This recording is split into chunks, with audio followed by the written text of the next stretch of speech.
Hi, I'm Emily Parker, and this is the story of how my perfect sister's dream wedding turned into a nightmare.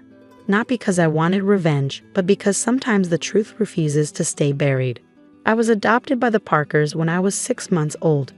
My parents, especially my dad, James Parker, always made sure I never felt different from my biological sister Kate, who was born 2 years after they adopted me. At least that's what I thought for 28 years. Dad's company, Parker Innovation Labs, was his pride and joy, a small research and development firm that created custom solutions for manufacturing companies. I grew up watching him pour his heart into it, spending late nights in his home office reviewing projects and proposals. While Kate excelled in dance recitals and beauty pageants, I inherited Dad's passion for innovation. I spent my summers interning at the company, learning every aspect of the business. After getting my engineering degree, I joined full-time as a project manager. That was 8 years ago. Since then, I'd worked my way up to Chief Innovation Officer, helping transform our small family business into an industry leader worth over $100 million. Kate, meanwhile, had become a successful social media influencer, posting about luxury lifestyle and relationship advice. The problem started when Kate got engaged to Thomas Bradford IEI, heir to Bradford Technologies, one of our biggest competitors. This merger of families will be perfect for business, Mom gushed during Kate's engagement party at our family estate. The champagne was flowing, and everyone who was anyone in the tech industry had been invited. I should have seen the signs earlier, the whispered conversations that stopped when I entered rooms, the strange looks from board members, the way Dad had been avoiding one-on-one meetings with me for weeks. Kate clanked her crystal champagne flute, gathering everyone's attention. She stood on the mansion's grand staircase, her designer dress sparkling under the chandelier lights. Thomas stood beside her, looking every bit the proud future CEO he was being groomed to be. "Thank you all for coming to celebrate our engagement," Kate beamed. "But there's something else we need to address tonight." My stomach dropped as her eyes found me in the crowd. "Emily, dear sister," her voice dripped with false concern. "We need to talk about the money." The room fell silent. I clutched my glass tighter. "What money?" "The $2 million that's missing from the company accounts." She paused for dramatic effect. "The money you've been embezzling for the past year." The accusation hit me like a physical blow. Whispers erupted around the room. I looked to Dad for support, but he wouldn't meet my eyes. "What are you talking about?" I managed to say. "I would never." "We have proof," Thomas interrupted, pulling out a folder. Financial records showing systematic theft through a series of cleverly hidden transactions, all traced back to your personal accounts. I felt the room spinning. "Dad, you know I would never steal from the company. Everything I've done has been for." "Save it," Kate snapped. "You're just the adopted one, trying to steal what rightfully belongs to the real Parker family. It's time to pay it all back." The silence that followed her words was deafening. I waited for Dad to defend me, to say something, anything. Instead, he slowly nodded. "The evidence is quite clear, Emily," he said quietly. "I think it would be best if you resigned immediately. We won't press charges if you return the money." In that moment, everything I thought I knew about my family shattered. 28 years of love and belonging crumbled under the weight of one accusation. I set my glass down carefully on a nearby table. "You want me to resign? Fine, I quit. But you should check those financial records more carefully before you make accusations." I walked out of the party with my head held high, ignoring the whispers and stares. As I reached my car, I heard Kate's voice ring out from the doorway. "Don't forget to return your company laptop and phone. We wouldn't want you deleting any evidence." I smiled despite the tears threatening to fall. My sister had always been so focused on appearances that she never bothered to learn how the company actually worked. She had no idea that for the past 3 years, I'd been documenting everything. That night, as I sat in my home office, I began implementing the contingency plan I created but hoped never to use. Years of watching other family businesses implode had taught me to always be prepared for betrayal. I pulled out my personal laptop and accessed a secure server that Kate and Thomas didn't know existed. Every email, every transaction, every piece of evidence showing who had really been stealing from the company. It was all there, waiting to be revealed. Kate's wedding was in a week. She planned an extravagant ceremony at the city's most exclusive venue. With over 500 guests, including every major player in the tech industry, she'd spent months ensuring it would be the social event of the year. Little did she know, I had my own plans for her special day. Sometimes the best revenge isn't about destroying someone's future, it's about revealing the truth about their past. As I prepared for bed that night, my phone buzzed with a text from Kate. "Don't even think about coming to the wedding. Security has your photo." I replied with a simple smiley face emoji. She had no idea that I didn't need an invitation to crash her perfect day. After all, I designed the venue's security system myself. The next 7 days would change everything. But first, I had some calls to make. The morning of Kate's wedding dawned bright and clear. While she was probably getting her hair and makeup done at the Peninsula Hotel's presidential suite, I was in my home office making final preparations. The last week had been busy. I'd reached out to key industry contacts, set up meetings with the SEC, and gathered irrefutable evidence of what had really been happening at Parker Innovation Labs. But my most important call had been to someone Kate had completely forgotten about: our company's original programmer, old Joe. Joe had worked for Dad since the beginning, creating our core software systems. Kate and Thomas thought he retired 6 months ago. They didn't know he still maintained backdoor access to all company servers at my request. "Got everything?"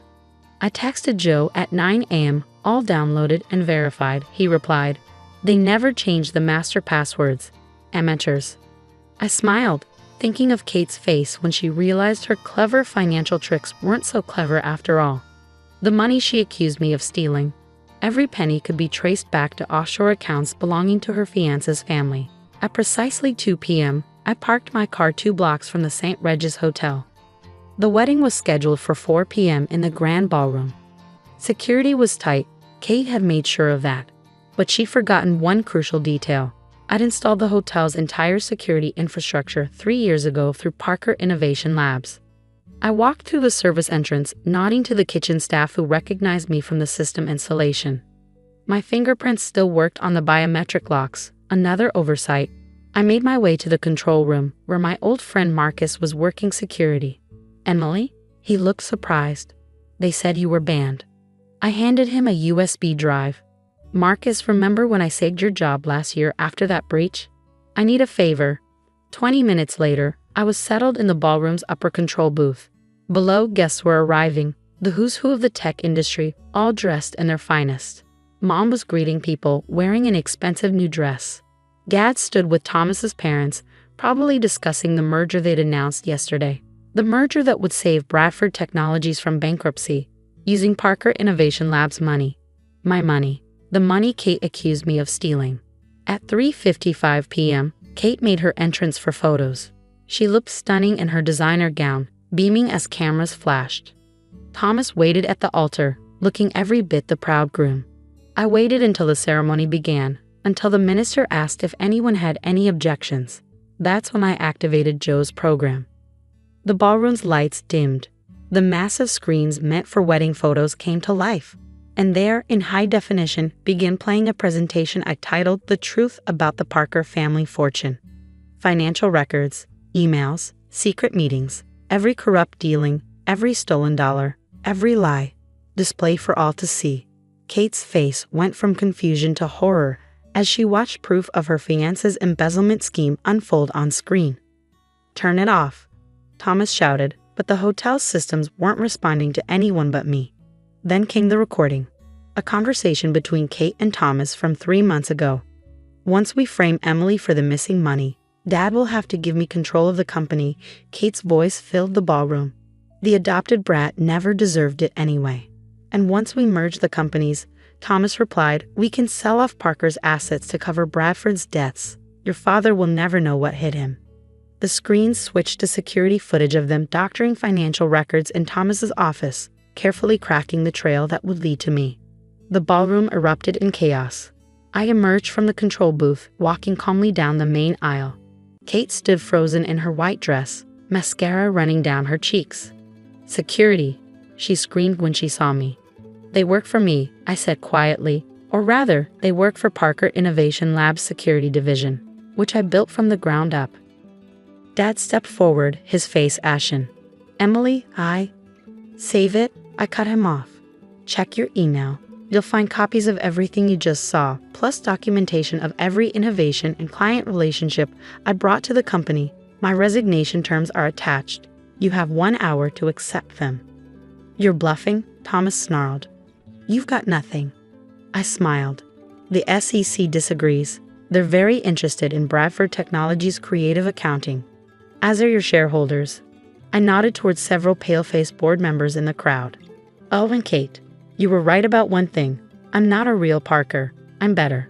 I built that company into what it is today, while you were busy taking selfies and plotting theft." Mom tried to approach me, but I held up my hand. "My terms are simple. I take 51% ownership of Parker Innovation Labs, effective immediately. Kate and Thomas are banned from any involvement in the company. And Dad, you can keep your position as figurehead CEO, but your voting rights go to me. And if we refuse?" Kate's voice shook. "Then I release everything to the media. Parker Innovation Labs might survive the scandal. Bradford Technologies won't." I turned to the shocked guests. "I suggest you all go home. I don't think there's going to be a wedding today." The next few hours were a blur of lawyers, documents, and tears. By midnight, I owned controlling interest in the company I'd helped build. Bradford Technologies stock was in freefall, and Kate's perfect wedding had become the scandal of the year. 1 week later, I sat in my new office, formerly Dad's, reviewing acquisition proposals for what remained of Bradford Technologies. A knock at the door interrupted my work. It was Dad, looking older than I'd ever seen him. "I should have believed in you," he said quietly. "Yes, you should have. Can we ever fix this?" I thought about it. Maybe. Not as father and daughter, you lost that right at the engagement party. But as business partners, we'll see. You taught me my first lesson about innovation. Sometimes you have to tear something down completely before you can build it back better. He nodded sadly and left. I turned back to my window, looking out at the city skyline. My phone buzzed. A text from Kate. "I'm sorry. I was wrong about everything." I didn't reply. Some apologies come too late. They say success is the best revenge, but I disagree. The best revenge is forcing people to face their own lies. Kate wanted a wedding that everyone would remember. Well, she got her wish, just not in the way she planned. As for me, I'm still the same person who loves innovation and building things. The only difference is now everyone knows what I'm capable of, and no one will ever call me just the adopted one again.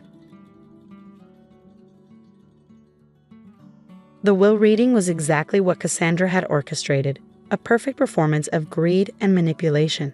I sat quietly in the lawyer's office, watching my stepsister's face glow with triumph as Mr. Patterson read through the list of assets. The main residence at 1242 Maple Drive, valued at $2.8 million, to Cassandra Morrison. She smiled, perfectly manicured nails drumming against her designer handbag. The summer house in the Hamptons, valued at $3.1 million, to Cassandra Morrison. My mother dabbed at her eyes with a tissue, though I hadn't seen any actual tears. The investment portfolio, approximately $5.4 million, to Cassandra Morrison. The list went on. Properties, cars, art collections, everything my father had built over his lifetime, all going to my stepsister. The girl who had spent the last 5 years convincing him that I was unworthy of the family name. Finally, Mr. Patterson reached the end of the primary assets, and to Emma Warner, he adjusted his glasses, the violin shop at 156 Grove Street. Cassandra didn't even try to hide her laugh. Oh, that's perfect. Daddy's little musician gets the dusty old shop. How appropriate. I said nothing, just nodded my acceptance.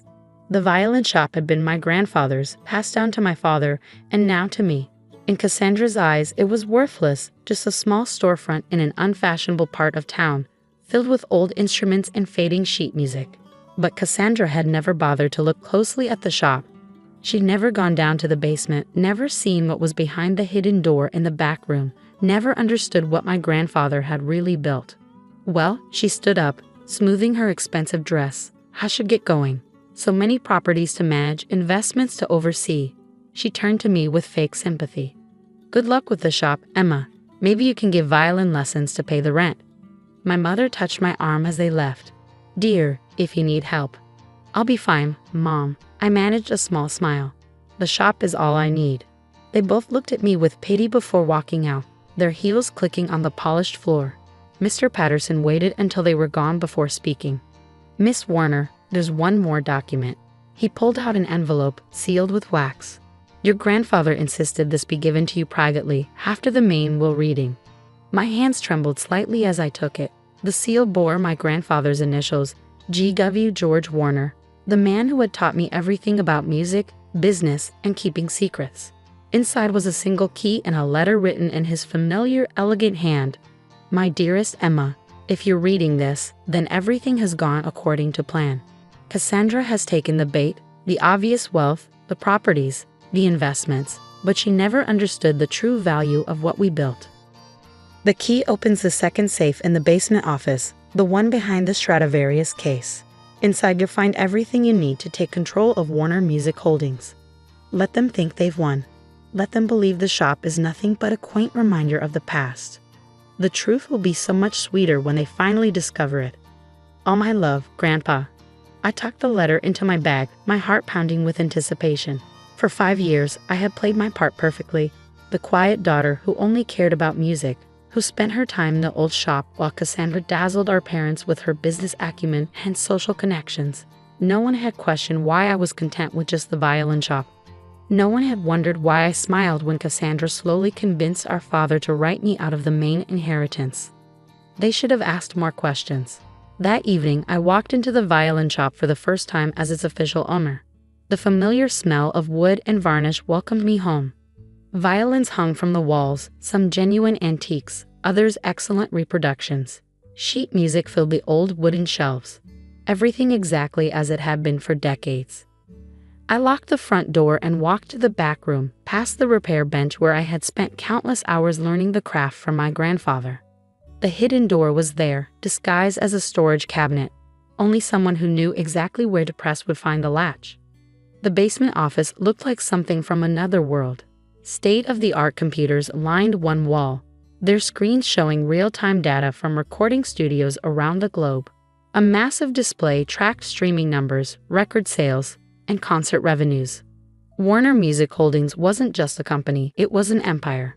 One that my grandfather had built from the ground up, using the violin shop as both cover and headquarters. While everyone thought he was just a humble instrument maker, he was revolutionizing the music industry. Record labels, streaming platforms, production studios, concert venues, all operating under different names, all connecting back to this basement office. The worthless violin shop was the heart of a $100 million empire. And now it was mine. I found a safe exactly where his letter had indicated, hidden behind a case containing what appeared to be a priceless Stradivarius. The key fit perfectly. Inside were folders containing ownership documents, account numbers, passwords, everything I needed to step into my grandfather's role. There was also another letter. "Emma, by now you understand why we kept this secret.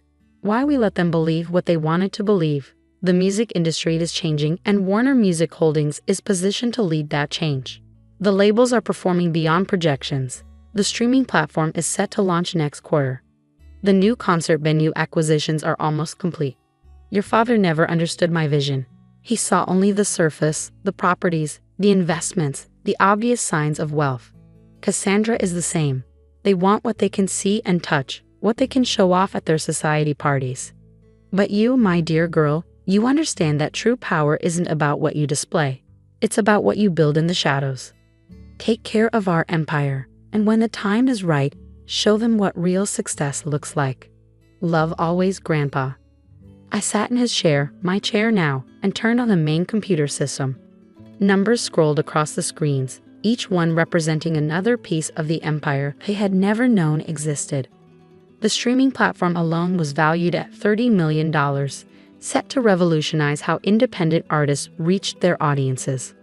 The record labels were signing Grammy winners and discovering new talent. The concert venues were booking sold-out shows months in advance. All of it running smoothly, quietly, behind the facade of a small violin shop that Cassandra thought was worthless. My phone buzzed. A text from my stepsister. "Moved into the main house today. Hope the shop's dusty shelves are everything you dreamed of." I smiled, thinking of the empire humming beneath my feet. Let her have the houses, the cars, the obvious trappings of wealth. I had something better. I had power they couldn't see, influence they couldn't understand, and a future they couldn't imagine. Thanks, I texted back. The shop is perfect. Then I turned back to the screens, ready to take control of my inheritance, the real inheritance, the one that would change the music industry forever. The one that Cassandra, in her rush to grab everything shiny and obvious, had completely overlooked. Grandpa was right. Sometimes the best success is the kind you build in silence, while others are too busy making noise to notice. And soon, very soon, they would all hear the symphony I was about to conduct. The next 6 months were extraordinary. While Cassandra filled social media with photos of her new life, lounging by the Hamptons pool, shopping for sports cars, hosting lavish parties, I was quietly orchestrating a revolution in the music industry. The streaming platform launched exactly as planned. We called it Soundwave, and it transformed how independent artists reached their audiences. Unlike traditional platforms, ours gave artists complete control over their music and 85% of the revenue. Within 3 months, we had over 2 million subscribers. Cassandra's first visit to the shop came on a rainy Tuesday. I was in the basement office, finalizing contracts for 3 new concert venues when the bell above the door chimed. "Hello," her voice carried down the stairs. "Emma, are you here in this charming little place?" I quickly locked the basement door and headed upstairs, finding her examining a violin with barely concealed disdain. "Cassandra, what brings you here?" She set the violin down carelessly, a $50,000 instrument that made me wince. "Just checking on my little sister, making sure you're managing." The corner of her mouth twitched. She was expecting to find me struggling, desperate. Instead, I was calm, collected, and oddly happy. "I'm managing just fine," I said, straightening the violin she mishandled. "The shop keeps me busy." "Yes, well," she glanced around at the dusty shelves. "I suppose someone has to keep Grandpa's little hobby alive. Though I can't imagine how you're making ends meet.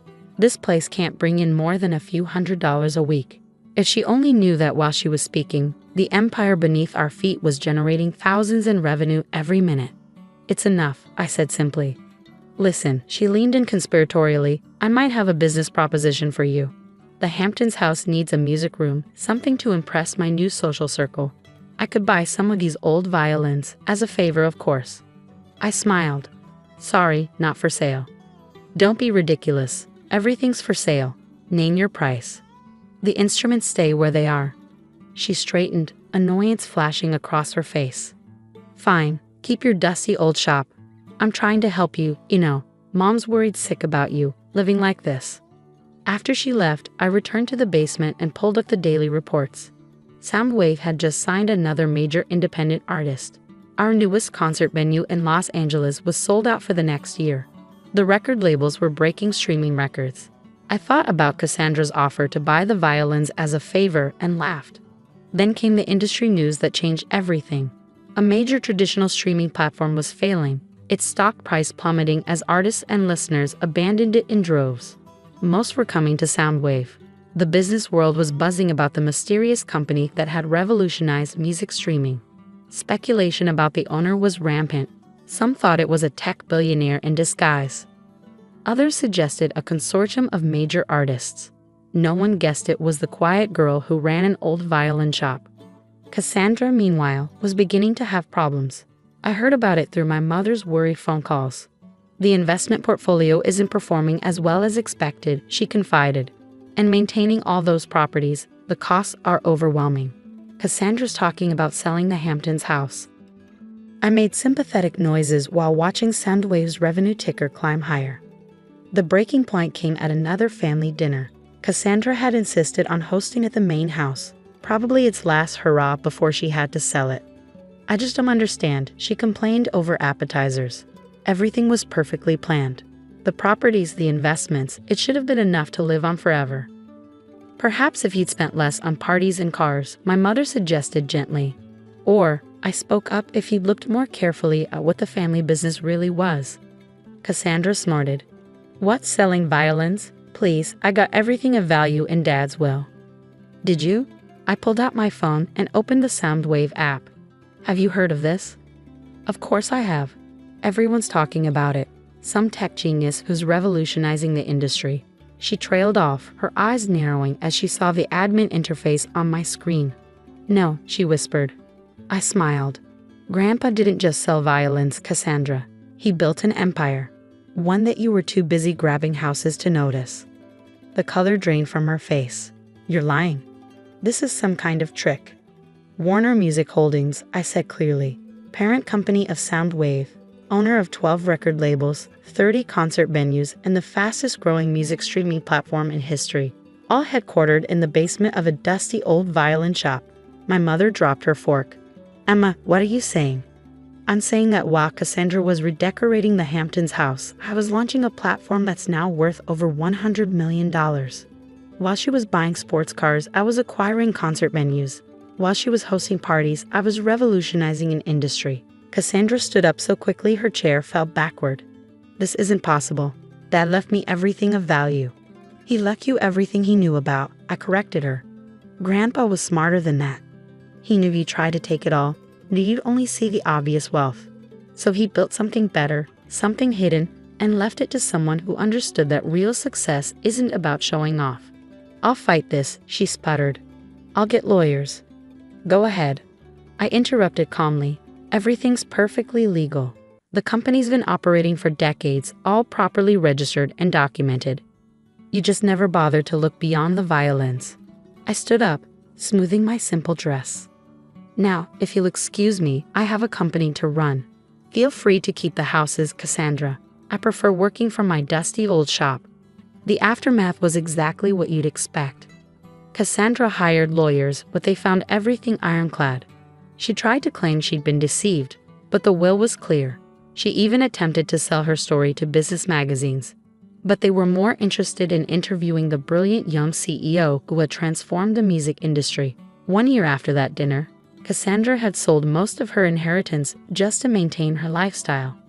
The houses, the cars, the artwork, all gone to pay for her excesses. The violin shop, meanwhile, continued its quiet existence. Customers still came in looking for instruments or repairs, never suspecting that beneath their feet lay the headquarters of a billion-dollar empire. Last week, Cassandra came to the shop again. No designer clothes this time, no condescending smile. I was wrong, she said simply, about everything. I nodded, continuing to polish a violin. The houses, the cars, they're all gone now, she continued. I thought I was so clever, manipulating Dad to give me everything. But I missed what really mattered. Yes, I agreed. You did. She hesitated. I need a job. I looked up at her finally. Do you know anything about music? No. About business ethics? About building something real instead of just showing off wealth? She shook her head. Then start learning, I said, handing her a beginner's violin. Lesson 1. Sometimes the most valuable things are the ones you have to look harder to see. Today, the violin shop still stands, looking exactly as it has for decades.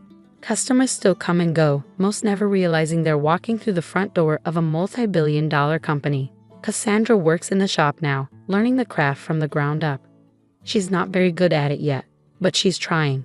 More importantly, she's learning what Grandpa tried to teach us all along, that true success isn't about what you can show off, but what you can build when no one's looking. As for me, I split my time between the basement office and the repair bench upstairs.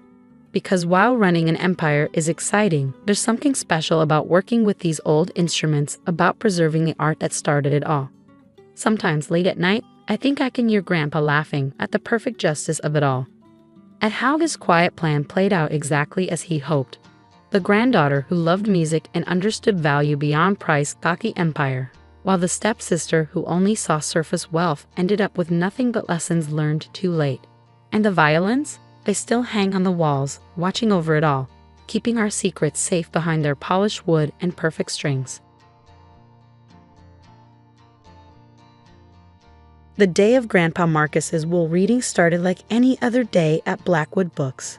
I was perched on my usual stepladder, carefully dusting the leather-bound first editions he collected over his lifetime, when my phone buzzed with my sister Victoria's message. "Where are you? Everyone's waiting."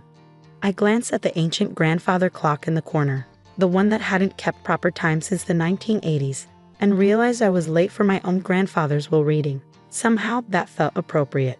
I had always been the family disappointment after all. The law office was only 2 blocks away from the bookstore, but by the time I arrived, sweating in the August heat and still wearing my dust-covered apron, the rest of the family had already assembled in the conference room. Victoria, immaculate in her Prada suit, rolled her eyes at my appearance. My brother James, fresh from his corner office at his investment firm, barely glanced up from his phone. "Nice of you to finally join us, Eleanor," my mother said, her voice dripping with familiar disappointment. "Though you might have taken the time to make yourself presentable." I brushed some dust off my sleeve and took the last empty seat. Mr. Harrison, Grandpa's lawyer for the past 40 years, cleared his throat and adjusted his wire-rimmed glasses. "Now that we're all here," he began, pulling out a thick envelope, "we can proceed with the reading of Marcus Blackwood's last will and testament." I tried to pay attention as Mr. Harrison detailed the distribution of my grandfather's considerable estate. The family's summer house in Martha's Vineyard went to my mother. The investment portfolio, worth several million, was split between Victoria and James. The vintage car collection went to my Uncle George. With each bequest, my siblings' smiles grew wider, while my mother's perfect posture became even more rigid with satisfaction. I sat there wondering why I'd even been called to the reading. Everyone knew Grandpa Marcus had been wealthy. He'd built a successful investment firm before retiring to run his beloved bookstore. But I'd never expected to inherit anything. I'd been the only one who'd shown any interest in the bookstore, spending every afternoon there since I was old enough to read. But surely that wasn't enough to warrant a share in his fortune. And finally, Mr. Harrison said, adjusting his glasses again, to my granddaughter Eleanor, who alone understood the true value of stories, highly Blackwood books, including the building and all of its contents. The silence that followed lasted exactly 3 seconds before Victoria burst out laughing. "The bookstore," she managed between giggles. "That dusty old shop that hasn't turned a profit in 20 years. "Oh, that's perfect." James joined in her laughter. "Well, at least it suits her. Els always had her head stuck in those worthless old books anyway." I sat there, my face burning, as Mr. Harrison continued reading the details. The bookstore came with a small apartment above it, Grandpa's old living space, and a modest maintenance fund. It wasn't nothing, but compared to what my siblings had received, it might as well have been.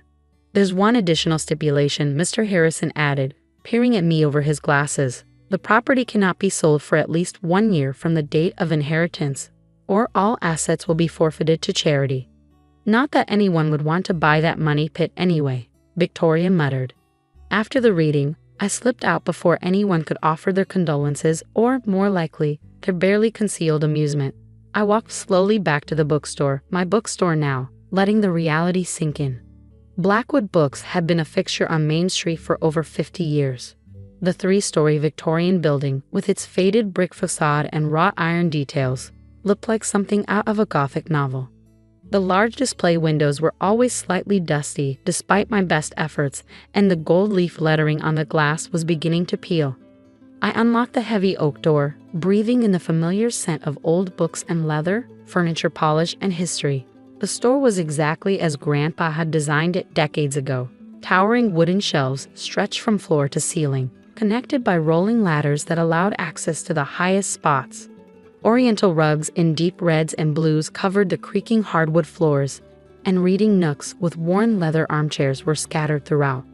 It wasn't a failing business, not really. We had our regular customers, mostly academics and collectors, and the rare book restoration workshop in the basement brought in steady, if modest, income. But it wasn't the multi-million-dollar enterprise my siblings were used to dealing with. I made my way through the store, touching the spines of books as I passed. This had been my sanctuary since I was a child, the place where I'd hidden from my mother's disappointment and my siblings' mockery. While they were earning business degrees and making connections, I was learning the art of book restoration and memorizing first edition points. Grandpa had taught me everything: how to tell a genuine leather binding from a cheap imitation, how to date a book by its printing details, how to restore damaged pages without diminishing their value. But most importantly, he taught me that true worth couldn't always be measured in dollars and cents. I climbed the narrow stairs to what was now my apartment, each step creaking with familiar complaint. The space was exactly as Grandpa had left it, slightly cluttered but meticulously organized. Books lined every wall, interspersed with strange artifacts he collected over the years. A Victorian microscope, a collection of ancient keys, a brass sextant that looked like it belonged on a pirate ship. As I moved through the rooms, touching his things, memories flooded back. Grandpa sitting in his favorite armchair, teaching me about bookbinding. The way his eyes would light up when he discovered a rare first edition. The mysterious phone calls he'd sometimes take in his study, speaking in hushed tones about the collection. The study. I paused at its closed door, remembering how this was the one room I'd never been allowed to enter as a child. Some mysteries aren't ready to be solved, he'd always said with a wink when I'd asked why. Even after I started working at the store, even after I became his primary assistant, the study remained off limits. But now the store was mine. All of it. With trembling fingers, I reached for the doorknob. It turned smoothly, and the door swung open with a soft creak. The study was smaller than I'd imagined, with a heavy oak desk dominating the space. More bookshelves lined the walls, but these books were different from the ones downstairs. They looked older, their spines more worn, their leather bindings carrying the patina of centuries rather than decades. I approached the desk, running my fingers along its smooth surface. This is where Grandpa had spent countless hours, doing what? I'd never known. The desk drawers were locked, but I knew there had to be a key somewhere. Grandpa never threw away a key. It was one of his quirks. As I searched the room, something odd caught my eye. The bookshelf behind the desk seemed off somehow. I'd worked with bookshelves all my life, and something about the spacing wasn't quite right. Moving closer, I noticed that while all the other shelves in the room were packed tight, these books had small gaps between them, as if they'd been deliberately spaced. I pulled one of the books out, expecting resistance, but it moved smoothly, too smoothly. It wasn't a real book at all, but a hollow facade. Behind it, instead of the wooden back of the bookshelf, there was darkness. My heart pounding, I removed more of the fake books. They were all connected, moving as one piece, revealing what appeared to be a narrow door built into the wall. There was no handle, just a small keyhole that looked ancient. I sat back in Grandpa's desk chair, my mind racing. A secret door. A hidden room. Suddenly, all those mysterious phone calls, all those times he disappeared into his study for hours, they took on a new meaning. What had my grandfather been hiding all these years? And more importantly, why had he left it to me? I spent the next hour searching the study for the key, but found nothing. As the sun began to set, casting long shadows through the dusty windows, I finally gave up for the day. I needed time to think, to process everything that had happened. That night, as I lay in Grandpa's old bed, my bed now, I couldn't sleep. The knowledge of that door, hidden just one room away, kept my mind spinning with possibilities. What was behind it? Why had Grandpa kept it secret all these years? And why had he chosen me, the family disappointment, to inherit it? I remembered something he told me once when I was crying after Victoria had mocked my dream of running the bookstore someday. "Eleanor, my dear," he'd said, his eyes twinkling with that special light they got when he was about to share something important. Sometimes the greatest treasures are hidden in plain sight, waiting for the right person to find them. At the time, I thought he was just trying to make me feel better. Now I wondered if he'd been trying to tell me something more. I fell asleep that night with his words echoing in my mind, not knowing that the next day would reveal a secret that would change not just my life, but everything I thought I knew about my grandfather and his beloved bookstore. Morning light was streaming through the study windows when I made a breakthrough. I'd been searching for hours, going through every drawer and cabinet I could find, when I remembered Grandpa's collection of ancient keys hanging in the living room. I'd always assumed they were just decorative, another of his eccentric collections. But as I stood examining them, one key caught my eye. It was smaller than the others, made of tarnished brass, with an intricate pattern that matched the style of the keyhole in the hidden door. My hands trembled as I removed it from its hook. Could it really be this simple? Had the key been hanging there in plain sight all these years? Back in the study, the key slid into the lock perfectly. For a moment, I hesitated. Whatever was behind this door, Grandpa had kept it secret for decades. Was I ready to discover why? Taking a deep breath, I turned the key. There was a soft click, and the door swung inward silently, revealing a narrow staircase descending into darkness. I grabbed my phone for light and started down the stairs. They were solid stone, worn smooth in the middle from years of use. The air grew cooler as I descended, and I could smell the distinct scent of old paper and leather. The staircase ended in another door, this one made of heavy steel with a modern keypad lock. On the wall beside it was a small plaque with an engraved riddle. First comes the year when stories began, then the number of mysteries solved by one man, finally add the days it took to create, and behind this door, your fortune awaits. I smiled, recognizing Grandpa's love of puzzles. The first part was easy, 1455, the year Gutenberg printed his first Bible, marking the birth of the modern book. The second had to refer to Sherlock Holmes, who solved 60 cases in Arthur Conan Doyle's original stories. And the last part, 7 days from the Bible's creation story. I punched in 1,455,607. The lock clicked open. What I found inside took my breath away. The room was massive, stretching under the entire building, with climate-controlled glass cases lining every wall. Inside them were books, but not just any books.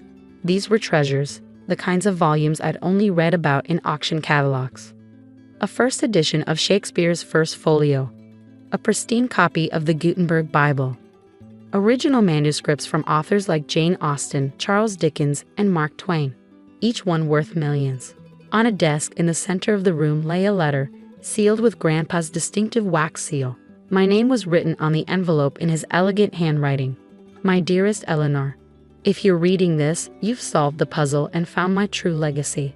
What you see around you is the result of 60 years of collecting, preserving, and protecting some of the world's most precious literary treasures.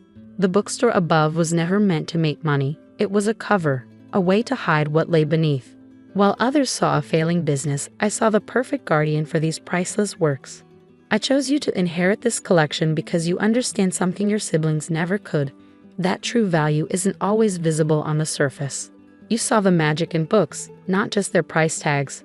You understood why preservation matters. The collection is worth approximately $847 million, according to the latest insurance appraisal. But its true worth lies in what these books represent. Humanity's greatest stories preserved for future generations. There's a complete inventory in the desk drawer, along with contact information for the secret network of collectors and institutions I've worked with over the years. They're expecting your call. You have 3 choices now. 1. Sell the collection and become one of the wealthiest people in the country. 2. Donate it to a major institution and receive a tax write-off that would set you up for life. 3. Continue my work, preserving these treasures and adding to the collection. Whatever you choose, know that I trust your judgment completely. You were always meant to find this room, Eleanor. It's why I made sure you grew up loving books, why I taught you everything I knew about restoration and preservation. The choice is yours now. All my love, Grandpa Marcus. P.S. The combination to the safe behind the Dickens first editions is your birthday.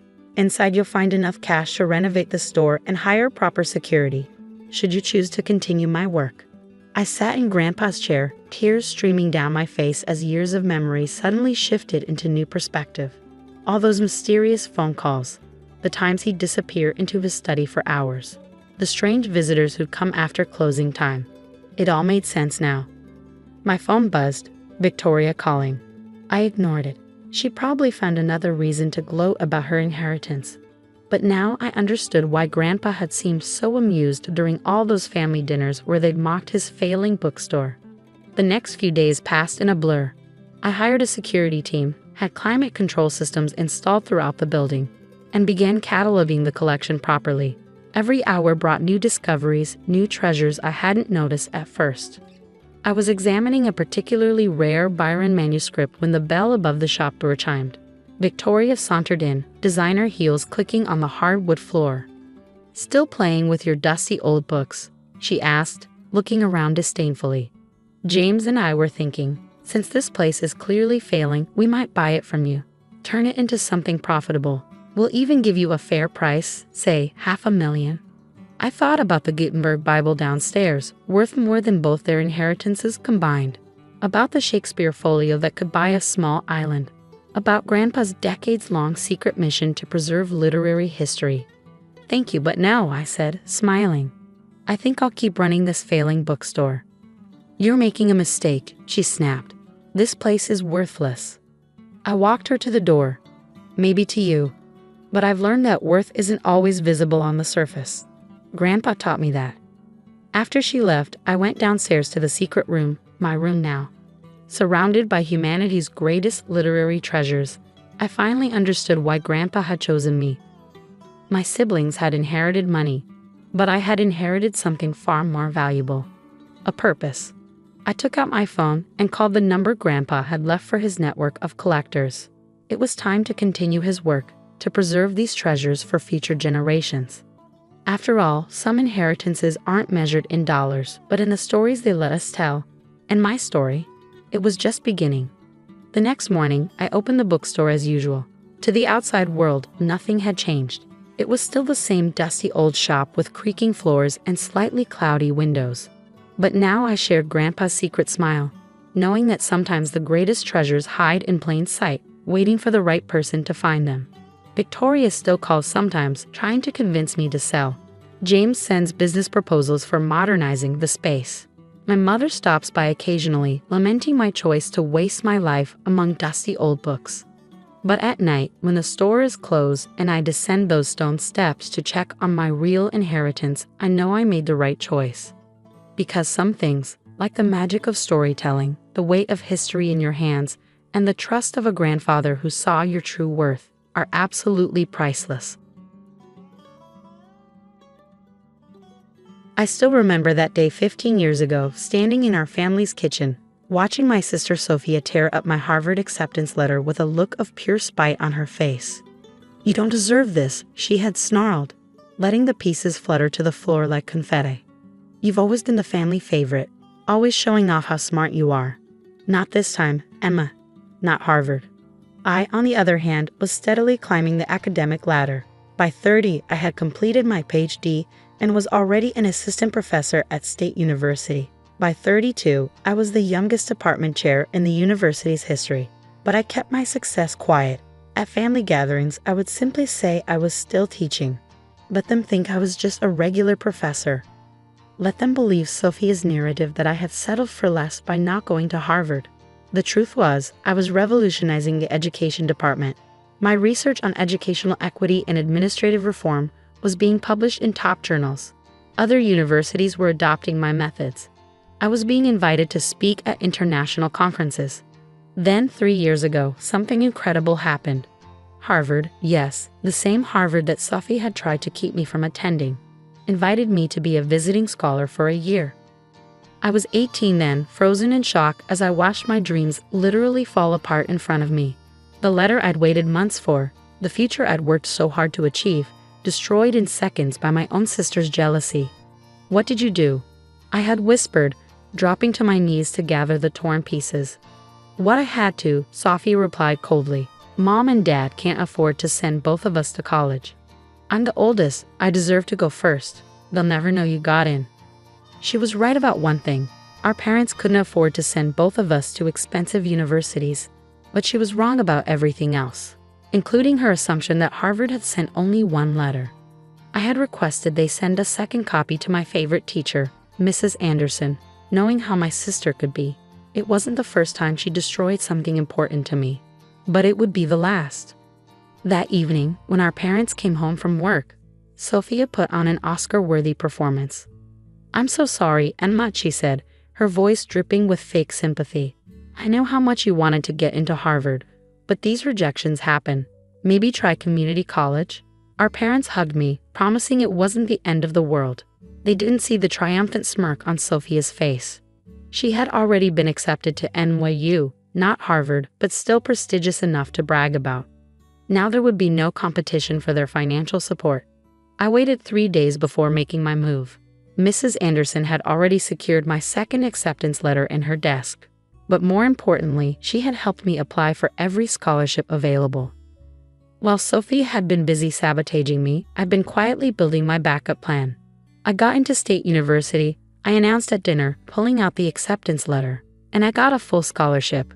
The shock on Sophia's face was priceless. Our parents were thrilled. State University was well respected, and a full scholarship meant they could focus on paying for Sophia's NYU tuition. But I thought you were set on Harvard? Sophia stammered. I met her eyes across the table. Plans change. What my family didn't know was that State University had one of the best education and administration programs in the country.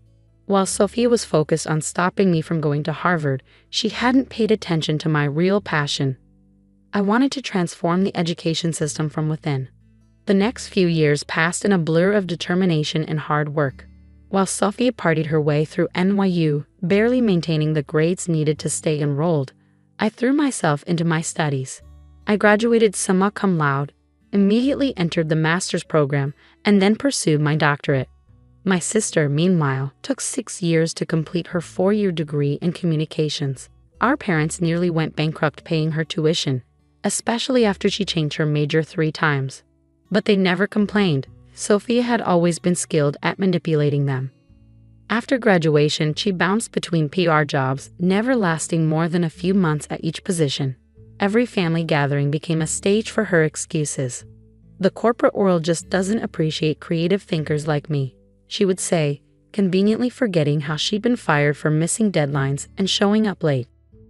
Just teaching at Cambridge for a while, I told my family vaguely when I moved to Massachusetts. They assumed I meant Cambridge Community College. Sophia, who had just been fired from her 6th PR job, rolled her eyes. Still stuck in academia, huh? You know, if you had any ambition, you'd try for something bigger. I said nothing, just smiled and passed her the mashed potatoes. Let her think what she wanted. That year at Harvard opened even more doors.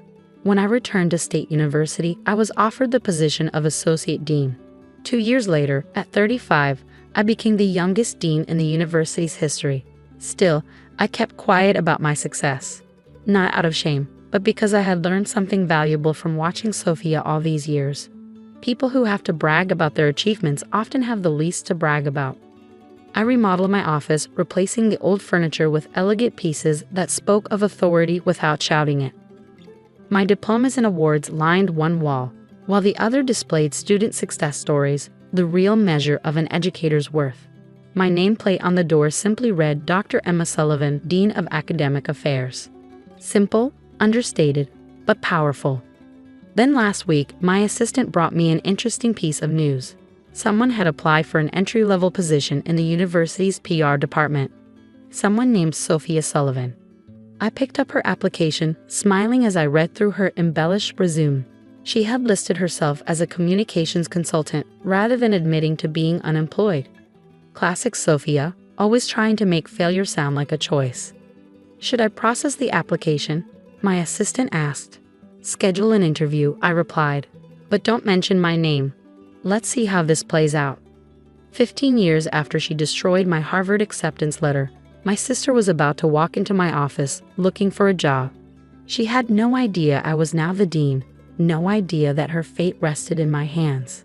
Sometimes life has a way of coming full circle. I looked at my calendar. Her interview was scheduled for tomorrow morning at 9 a.m. For the first time in 15 years, I allowed myself to feel the full weight of what she had done. The anger I channeled into motivation, the hurt I transformed into determination. Tomorrow, Sophia would finally learn what happens when you try to destroy someone's dreams. But more importantly, she would learn that success doesn't come from tearing others down. It comes from building yourself up. 9 o'clock sharp, I watched through my office security feed as Sophia strutted into the university's administration building, wearing what I recognize as her interview outfit. The same designer suit she'd worn to her last 6 job interviews. Her hair was perfectly styled, her makeup flawless. But I could see the desperation behind her confident facade. She approached the reception desk, chin held high. I'm Sophia Sullivan, here for an interview with HR. My assistant, Maria, who had been thoroughly briefed, smiled professionally. Of course. The dean would like to conduct this interview personally. Please follow me. I saw Sophia's surprise. The dean? For an entry-level PR position. The dean likes to be involved in all hiring decisions, Maria explained, leading her toward my office. I turned off the security feed and settled behind my desk, arranging Sophia's application in front of me. My degrees and awards gleamed on the wall behind me, each one a testament to the success she had tried to prevent. The knock came right on schedule. Come in, I called out, keeping my voice neutral. Maria opened the door, Miss Sullivan for your 9 a.m. Dean Sullivan. Sophia stepped into my office, her practiced interview smile freezing on her face as recognition dawned. She stood there, mouth agape, staring at me as if she'd seen a ghost. Emma. Hello, Sophia, I said calmly. Please have a seat. She remained standing, her eyes darting around my office, taking in the prestigious awards, the elegant furniture, the spectacular view of the campus. You're the dean.